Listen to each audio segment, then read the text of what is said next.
இன்றே டவுன்லோட் செய்து உங்கள் ஃபேவரட் ஷோக்களை என்ஜாய் பண்ணுங்க.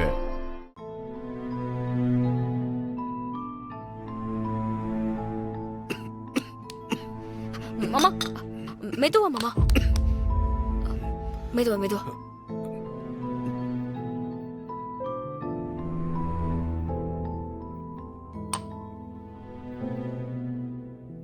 இப்போ ஓகே நீங்க?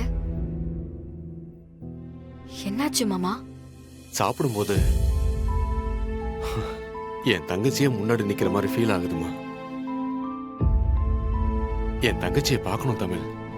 சீக்கிரமே கூட்டிட்டு வரேன் மாமா. ஆமா, உங்ககிட்ட நான் கேட்கணும்னே இருந்தேன். ஏன் அந்த 2 மருமகளும் என்ன பண்றாங்க? தேன்மொழி காலேஜ் படிக்கிறா. சின்னவ இசை எங்க கூடவே இருக்கா.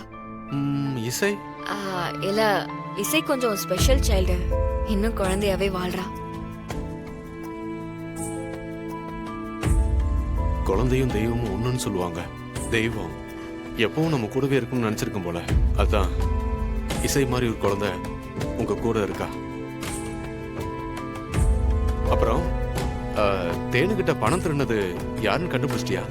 அதான் மாமா, அந்த சம்யுக்தா ஃப்ராட். அவ அண்ணன் பிரேமதான். கேட்க யாரும் இல்லைன்னு ஆடுறாங்க.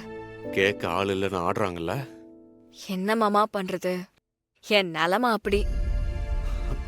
என்ன நிலைமை அப்படி? நான் உங்க மாமன், தாய் மாமன். உங்களுக்கு ஒண்ணு நான் தட்டி கேட்க மாட்டேனா?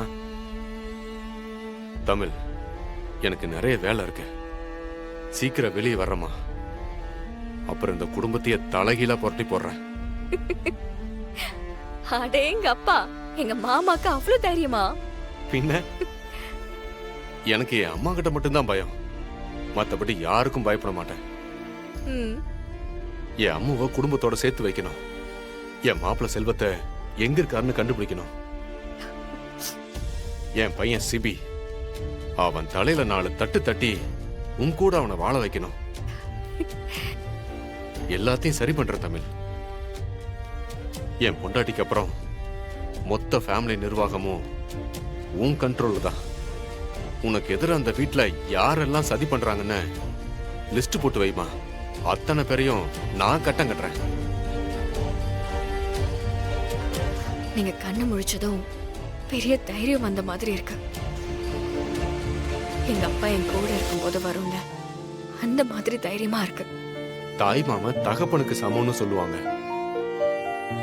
நான் உன் அம்மாவையும் என் பொண்ணு மாதிரிதாமா வளர்த்தேன். ஆமா, என்ன சொல்ற என் தங்கச்சி? எந்த நேரமும் உங்களை பத்தி தான் பேச்சு. சொன்ன பிளாஷ்பேக்கே திரும்ப திரும்ப சொல்லிக்கிட்டு இருக்காங்க.